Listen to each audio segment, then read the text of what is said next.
Tank gonna beat him. You think stoppage? You're gonna beat him. Probably by stoppage. Who do you Late foresee rounds or winning? middle? Who Late. do you Would you foresee winning? For sure. Tank gonna beat him. You think stoppage? You're gonna beat him. Probably by stoppage. Who do you Late foresee rounds or winning? middle? Late. Who do you foresee winning? For sure. What's good, YouTube? It's your boy, Blue Blood Sports TV, back at y'all with another one. So what you just heard was the voice of undefeated, two-division world champion, Olympic silver medalist, former unified WBC, WBO super featherweight world champion, superstar boxer, Shakur Stevenson. Shakur Stevenson is 19 wins, no losses, no draws, 9 wins by way of knockout. He is 25 years of age, 5'8.5" with a 68-inch arm reach. He just gave his prediction on a highly anticipated lightweight showdown between undefeated 3-division world champion superstar boxer who simultaneously held the WBA super title at super featherweight, the WBA regular title at lightweight and junior welterweight, superstar boxer Gervonta Tank Davis, who is 28 wins, no losses, no draw, 26 big wins by way of knockout. He is 28 years of age, 5'5" with a 67-inch arm reach. Now, Shakur Stevenson, he's going into a showdown April 8th against Soichiro Yoshino, who is 16 wins, no losses, no draws, 12 wins by way of knockout, 31 years of age, 5'9" with a 68-inch arm reach. That's going to be in his hometown, Newark, New Jersey. With that said, Shakur Stevenson is favoring Gervonta Tank Davis, who most recently they have a bit of a rivalry going on and a build-up to a massive showdown. As you heard in the end, he was asked, would you entertain the winner? And he said, for sure, right? So he's picking Gervonta Tank Davis to beat undefeated lightweight junior welterweight Mexican superstar title contender King Ryan Garcia, who is 23 wins, no loss, no draw, 19 wins by way of knockout. He is 24 years of age, 5'10" with a 70-inch arm reach. So he's picking a late round stoppage victory for Gervonta Tank Davis over King Ryan Garcia, April 22nd, Las Vegas, Nevada, T-Mobile Arena. And, he says that he wants to win. And now, obviously, the situation with myself and Gervonta Tank Davis, Shakur Stevenson, and undefeated, undisputed lightweight world champion, superstar boxer, Devin the Dream Haney, who is 29 wins, no loss, no draw, 15 wins by way of knockout, 24 years of age, 5'9.5" with a 72-inch arm reach. It went viral because I told Gervonta Tank Davis on the Rise podcast with Coach Calvin Ford, Coach Kenny, Squeeze, and Junior, that I favor Shakur Stevenson. I favor 3 people in the world to beat Gervonta Tank Davis. That's Shakur Stevenson, Devin Haney, and ultimately himself, okay, Gervonta Tank Davis himself, to which he responded and he stated, you got that right. The only person that could beat me is me. And then he stated that, he cracked both Shakur Stevenson and Devin Haney in sparring. He hurt both of them in sparring. They can't beat him, so on and so forth. And obviously it went viral. That went viral, right? So it sparked a back and forth between Shakur Stevenson and Gervonta Tank Davis. And Shakur Stevenson, this is a fight that he wants to make happen. But as far as him saying that he feels like he picks Gervonta Tank Davis to get a late round stoppage victory over Ryan Garcia is the same way I see it. But I just see a knockout. Now, he said a late round stoppage.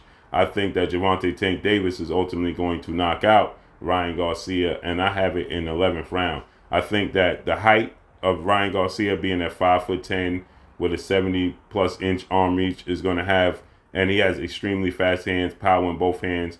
That is going to be a problem for Gervonta Tank Davis in the first half of the fight and in spurts in the middle of the fight. But once ultimately Gervonta Tank Davis gets the timing and the distance and the range of Ryan Garcia down, because Ryan Garcia can be repetitive with his approach and his confident. He gets very, very extremely confident in his hand speed, right? And the power that he does possess. And so he, in my opinion, he gets overconfident, right? With his hand speed and his power, and he makes a lot of mistakes, and he's just not as experienced as Gervonta Tank Davis ultimately is. And I think that because of those things, that Ryan Garcia is going to get clipped. Gervonta Tank Davis has great timing. He's a southpaw.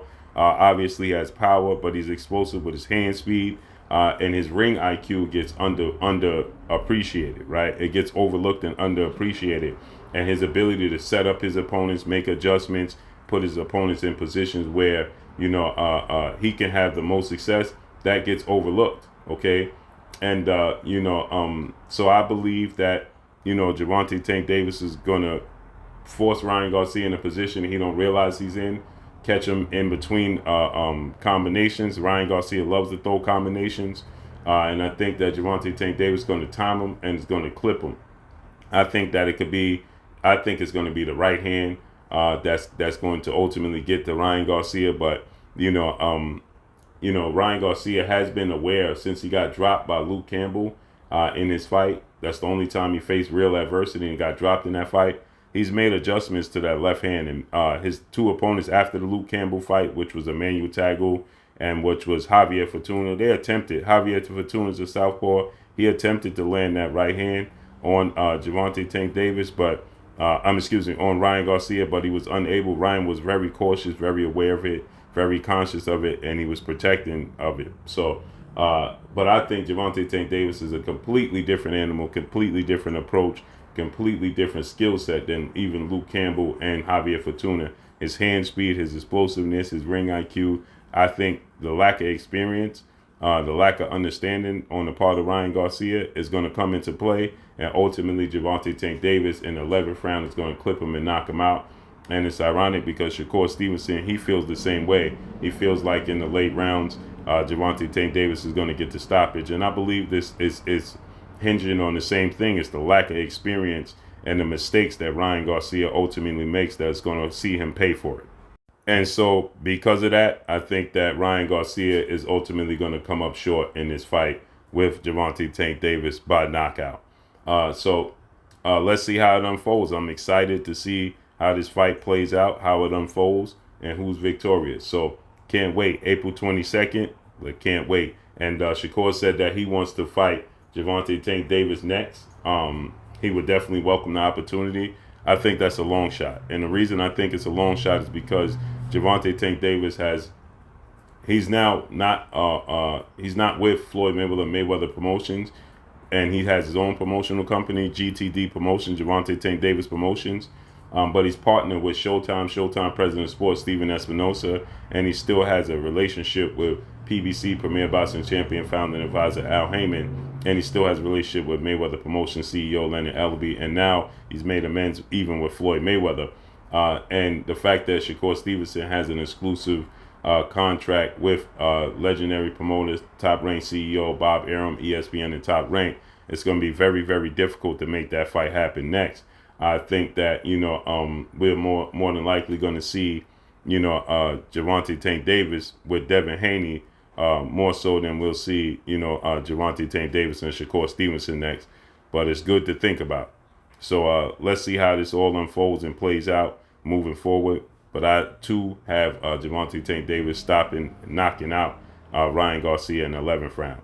But drop a comment in the comment section. Let me know what y'all think. Y'all already know what it is. It's your boy Blue, Blue Blood Sports TV. Hate, like, comment, and subscribe. You haven't subscribed, hit the subscribe button, hit the like button, hit the bell icon to get all the new notifications. Follow me on Instagram at Blue Blood Sports TV, all one word. Y'all already know what it is. Shout out to the entire LDBC. Shout out to Black Media Row. Make sure you like and share the videos. That's all I got for y'all. Peace.